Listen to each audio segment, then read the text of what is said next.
to the first lesson in our English language GCSE writing series.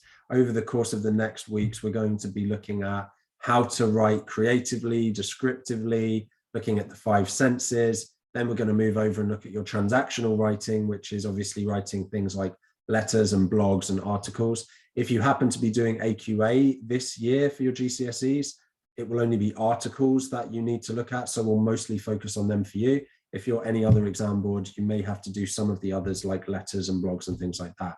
Today's lesson, we're going to be looking straight at 2 of the most important things to do with creative writing, which is your character arcs and your narrative types. And we might throw in some perspective as well. A lot of this is actually going to be just me talking about different arcs and the way that they work. So most of the writing that you would be asked to do in your writing section for the GCSE needs to involve some character work as well as some descriptive work. The descriptive work can come from how you describe the characters and what they do and the situation, but you also need to then, with the descriptive part, think about setting. And the best way to work out your setting is to work out what your character arcs are going to be, and then what type of narrative you want to write. Now, if you have no idea what any of that means, don't worry, I'm going to explain that now. There are several different types of arc that you can choose for your characters. Now, for the exam purposes, I recommend probably just having one main character that has an arc, and maybe having a few smaller, what we call deuteragonist characters, sort of sidekicks, that maybe have a minor arc, something that happens to them, but don't split it any further than that. You don't have time in the exams to have, 20 characters all with different arcs and different stuff going on. If you enjoy writing, I encourage you to practice for this part of the exam by writing stories in your own time. I think that it's really fun, especially if it's something you enjoy. I have lots of students that do that. They'll spend hours writing bits of stories or short stories. And I really recommend that. That's one of the best things you can be doing for this part of the exam. But let's think first of all about a classic negative arc, which is called a fool arc. So if you've done something like Macbeth, Romeo and Juliet, Dr. Jekyll, Mr. Hyde as part of your literature course, then you will know all about the fool arc. So what happens is a character starts fairly high up in status. So, Romeo and Juliet are both very high level people within their society. Their families are some of the wealthiest, influential families in Verona. Macbeth is literally the guy when it comes to like Scotland to begin with. He's just helped the king fight and beat 2 battles so that King Duncan hasn't been overthrown. Dr. Jekyll is a handsome, tall, respected doctor in London, a Victorian gentleman. So they all start really high up in status, basically. But then through choices that they make or influences from others that they decide to follow, they dip down and fall pretty badly. So in the case of, let's just take Macbeth, he is sort of, he's tricked and convinced by the witches that he can become king, that he shouldn't settle for being a double Thane of Cawdor, Thane of Glamis, that actually if he just, is a bit more ambitious, he could become the king.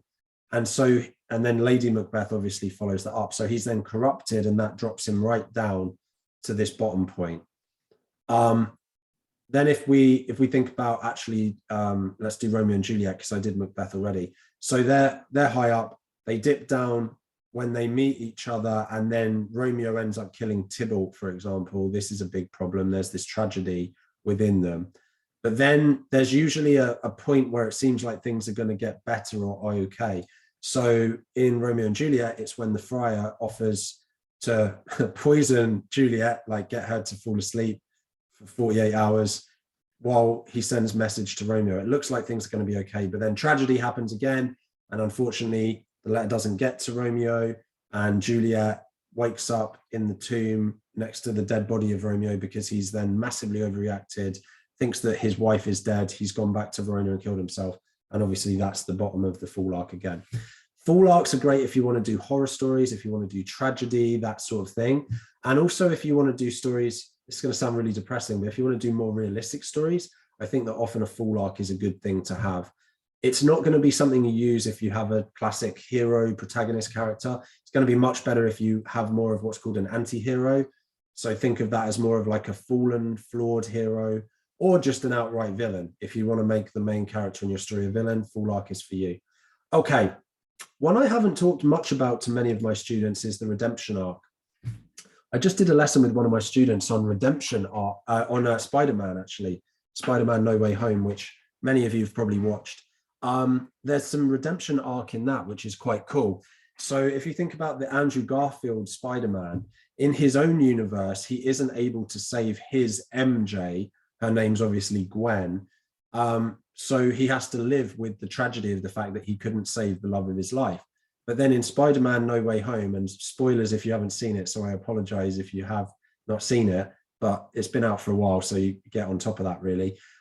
He does save Tom Holland's MJ, the main MJ in the movie. And so that's a redemption arc. Basically, it's when a mistake is able to be corrected. So if you look at the way that the story progression happens here, basically, usually these are average characters. Some of them are quite good. Some of them are a little bit more bad, but generally they're sort of just averagely moral characters. They make some sort of a bad mistake or some sort of a tragedy, like I just said, the death of Gwen, that they then have to deal with that tragedy. But in a redemption arc, they get to actually redeem their bad choice or redeem the situation they were in. So a good example is if you did A Christmas Carol, obviously Scrooge has made bad choices. He's greedy, he's mean, he's miserly. But then through the good choices he makes at the end, buying the turkey for the Cratchits, donating money to the charity worker, lots of money in back payments, he is going to Fred and his nephew Fred and celebrating Christmas. He is effectively redeemed and gets back, not just, and notice the way that this line works, he doesn't just get back to his original starting point. Honestly, Scrooge is probably a bit more down here, but above it, the redemption actually makes the character even better than before. That then links us into the next arc, which is called a transformation arc. This is a very classic arc. This is when an underdog ends up through struggles and strifes and things, not just growing, but fully transforming. Lots of superheroes do this. I mentioned Spider-Man, so think about that. Peter Parker is generally kind of an underdog. In the Tobey Maguire versions that I love, he's a total loser at the beginning, basically. No one really likes him. No one really knows him. He gets bitten by the spider. The spider obviously transforms him into a superhero. He's suddenly like ripped up and he's got all these crazy senses. That's an extreme version of the transformation arc. Again, highly recommend this, particularly if you're doing more of a fantasy sci-fi kind of piece for your creative piece. Finally, we've got growth arc. This is really good for like your secondary characters. I wouldn't normally make this the main arc, but so if you want characters that through the experiences in your story simply grow or learn something, they're essentially the same. They haven't gone from Peter Parker to Spider-Man, but they've grown in their experiences. Then I would definitely do a growth arc. This is great for sidekicks. This is great for secondary characters. And this is particularly good if you are doing a story that has some kind of a kind of an obstacle or a journey that you're putting in that they have to overcome. And for a lot of stories, I recommend that highly. So those are your 4 main character arcs. And I would seriously, at the planning stage of your story, make sure that you've thought through which of these, if any, you want to put in. Now, sometimes that might not be appropriate. Let's say that you have a picture that you're describing and it's more of a descriptive piece. There might not be an overt full redemption, growth, or transformation arc. But even in that, you need to think about the narrative very carefully. So that's what we're going to throw in next. So there are 4 major types that I want to talk to you about. I want to talk to you about viewpoint, linear, non-linear, and quest narratives. So let's start with arguably the hardest one. This one is one that if you choose to do it in the exam, just make sure you've really planned it out carefully for about at least, I would say at least 10 minutes of your time. Normally you get somewhere between sort of 45 minutes to an hour, depending on the exam board. Make sure you have it clear in your head how you're going to do a viewpoint narrative. Now, why have I picked this picture? As you can imagine, in this busy kind of market, shopping mall kind of area, there are so many stories, so many perspectives that you could pick out.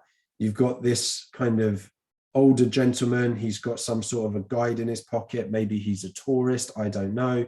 You've got this lady behind him who looks like she's checking out some of the goods in this store. Maybe it's the jewelry, maybe it's some sort of home goods or scarf, or who knows what she's looking at. But she's got a different story, of course. Then you've got this girl at the front drinking a bottle of water. Maybe she's come into the mall off of a long hike that she's just done or something. You know, there's a million different stories here that you could point to. Viewpoint narratives are brilliant if you get pictures like this in crowds or lots of stuff going on, because what you can then do is you can write, say, you know, 6 paragraphs, 3 characters and their unique perspective on whatever's going on in the picture. So like I said, I might have a paragraph that's about the old man as a tourist, the young lady who's gone shopping, and the other young lady who's just come in here exploring from a hike or something. Maybe they interact, maybe they don't, but it just allows for all these different perspectives. And that's really good to show off to the examiner how you can see one scene from multiple different angles. So if you've never done a viewpoint narrative before, I highly recommend that you practice and try and do some viewpoint narrative as part of your practice for these exams. Then we've got the most common, I suppose you could say, narrative. Really simple. It's just a linear narrative. Linear means that the story is in chronological order. So what that means is that the beginning point is the earliest point and the end point is the latest point. So you could imagine, really boring story, at 8 a.m. I get up and brush my teeth. At 10 a.m. I have my breakfast. At 12 a.m. I'm on a call with one of my students. At 2 p.m. I'm going to the gym. And at 5 p.m. I'm meeting up with my girlfriend or something, right? So it's chronological. One bit, the next bit, the next bit, the next bit. And that's actually hauntingly accurate to my days, to be honest. I'm quite boring and predictable. Anyway, so that's a linear narrative. Now, the reason that you would use a linear narrative, this is really good if there's a picture that is focused in on just one character, for example, or one relationship. So let's say it's just a picture of this old man or this young lady or this woman here or whoever. Linear narratives give you a sense of being really in their world for a while. We're going to talk about nonlinear next. Nonlinear is great too, but linear gives you this sense of almost intimacy with the character because you're seeing everything in real time. So, you know, you're sat there or you're reading about the character and he takes a sip of his water, you know. I really should have had more water than that. And he, you know, he picks up his phone and he's texting and he does whatever. You get to really see everything in real time. And obviously, hopefully the story is more exciting than that, but you get to see the story unfold and unpack moment by moment. And that makes you very close to the character. So that's when you would use that. The other nice thing about linear narratives is it's a really good way of creating a very detailed scene. So, you know, instead of having lots of stuff skipping around like the viewpoint narrative might have, if you're trying to aim for a bit more detailed description and you don't feel confident describing multiple places from multiple views, then what you can do is use a linear narrative to really describe one place where everything is set. And that can be really good too. So that's a linear narrative. This is, I suppose you might say, the safe bet in some sense. Nothing wrong with it. You can still get a level 9 with a linear narrative, but this is a safe bet if it's a picture or a scenario that you're a bit more uncomfortable with. Non-linear narrative. So as you can imagine, obviously I deliberately did the dots and then the dots again. So non-linear is where you have what's called analepsis, that's flashback, or prolepsis, that's flash forward as part of the story. So it is non-chronological.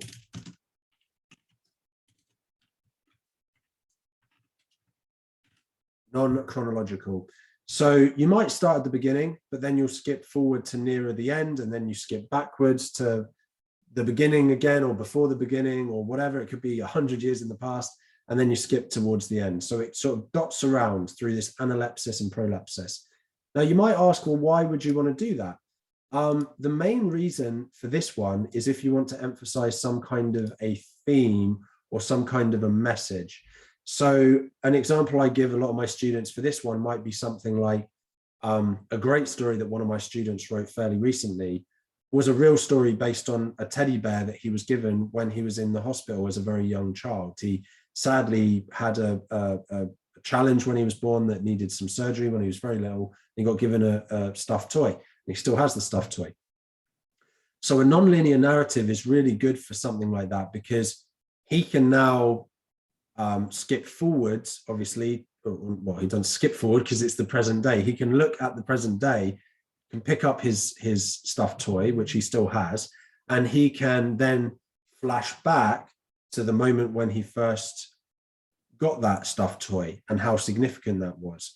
And then he could maybe flash forward to giving it to a sick child in the future or to his children or whatever. Like he can play around with the object and the object symbolizes something very meaningful, right? So in that case, a linear narrative probably wouldn't be as good. So pictures where there's like an object, or again, like it can be a relationship. So say a mother and a daughter, or a father and a son, or a father and daughter, whatever, that can be a really good place to use nonlinear because you can have the present moment and then flashing back to when the child was born, flashing forward to like key moments in their life, something like that can be really, really good nonlinear narrative. And then finally, you've got quest narrative. So quest narrative, stupid picture, Wizard of Oz, the Golden Brick Road and whatever. This is so, I didn't realize until recently that this film was 1939. This is like pre-World War II. Crazy, crazy how old this movie is. Anyway, so a quest narrative is also sometimes referred to as the hero's journey. So the hero's journey is really important because it gives some kind of a clear destination or a clear objective. This can be a really fun one if you get a picture, something to do with a sport, that can be really good, or a hobby. So say it's a guy playing the guitar or a woman playing an instrument or a woman playing rugby or football or something. What you can think from that is it could be a bit of a hero's journey because you can think that the destination is maybe winning the cup for the sport that you're doing, or getting an examination. Let's say it's a pianist getting graded. It can be this hero's journey. And then you can obviously have sidekicks. So Dorothy has the lion and Tin Man and Scarecrow, right? That help them in their quest as they move forward in their quest. So that can be a really good narrative if you have a picture or a scenario where you're trying to sort of achieve some sort of an end point. There was a really good piece that one of my students wrote recently. It was a picture of a man climbing up a cliff. And so he did that as a hero's journey, that the top of the cliff was the destination, obviously. And it was a really slow kind of climb. There were a few obstacles. And the other thing to remember with quest narratives is that they can be linear or non-linear. I typically recommend that you do linear for quest narratives.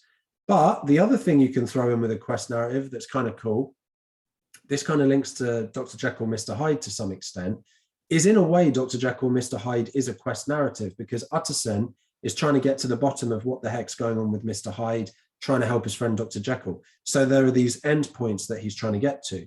But it's also a viewpoint narrative because you've got Utterson describing it and being the narrator most of the time. But then you have some chapters that's from Dr. Lanyon, that they're from Dr. Lanyon, and you've got some other chapters that are from Dr. Jekyll. So you can mix and match some of these elements. So hopefully you've learned something from that. Hopefully that gives you some ideas of when to use which things. A couple more things I want to mention in this lesson as we start thinking about creative writing. Perspective is really important. So some of the perspectives that you can use, let me just add these in. So you can think about, obviously, first person perspective.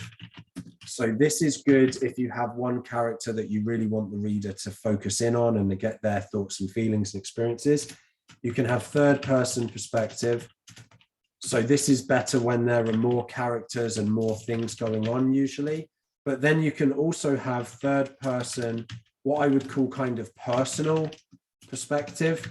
So this is when it's from the perspective of an omniscient narrator figure. So imagine there's someone behind me saying Adam is teaching his class right now. That's third person, but it adds in some personal elements. So the third person could say Adam is thinking frantically about how he's going to teach his students. So it's still from a third person, but it's giving first person thoughts and feelings. Do you see the difference? That can be a very sophisticated perspective to choose to use in your GCSE piece. Not many students do this. It's not that common. It's a very, very powerful perspective to add in. So that's perspectives. Be very careful of the perspective that you choose. Another more generic piece of advice that I want to give you, two more generic pieces of advice. Practice makes perfect. So make sure that ahead of these GCSEs that many of you are about to sit, or these end of years that many of you are about to sit, that you practice these different stories. You don't have to write pages and pages, just write paragraphs, just write, for half an hour and see what you can come up with. Push your vocab, obviously, I'm going to say that over and over again. Push your punctuation. I'm going to talk about that in terms of pacing in later lessons. Final thing though, when you're looking at all of these different narrative types and character arcs, it's easy to get lost and think, I really want to do this type of character, but I don't really know what I'm doing, or I really want to do this narrative, but I don't really know what I'm doing. Obviously, practice, like I've said, helps that. But the other thing you can do is write about what you know. Yeah. So think about trying to create a viewpoint narrative on something that you've never experienced before. That's going to be really, really difficult. But imagine that you're doing a viewpoint narrative on something that you know really well. So let's keep it really easy. Let's say that you write a viewpoint narrative about school. Now, you only experience school through your first person experience, but you've got friends, maybe you've got enemies, you've got teachers, head teachers, you've got running around all different classes. Yeah. So what I'm saying to you is basically in this scenario, you're going to have more to write about because you've been in the classroom, you've been in those scenarios. And so that just makes writing a viewpoint narrative much, much more easy for you because you've already been there, you've already done that. And ditto with characters, write about characters that you already know. So write about people based on your friends, write about people based on your family. Don't make it too personal. Don't literally write about your mom or literally write about your dad or literally write about your best friend. That's a little bit too much. But base it on these people that you've grown up with and know, because then you're going to write much more detailed, descriptive, compelling characters. And maybe in terms of character arcs, you can even think about some things you've been through or some things people that you know have been through to help you decide about the fall arc, about the growth arc, about the transformation arc. Yeah. So that's the way to do it. So that about wraps up everything that I want to say about character arcs and narrative types. If you have any questions, comments, leave them in the Discord, leave them in the description of the video or the comment section of the video below. If you liked it, give it a thumbs up. If you didn't like it, please share why. And yeah, I look forward to seeing you same time next week. Good work today.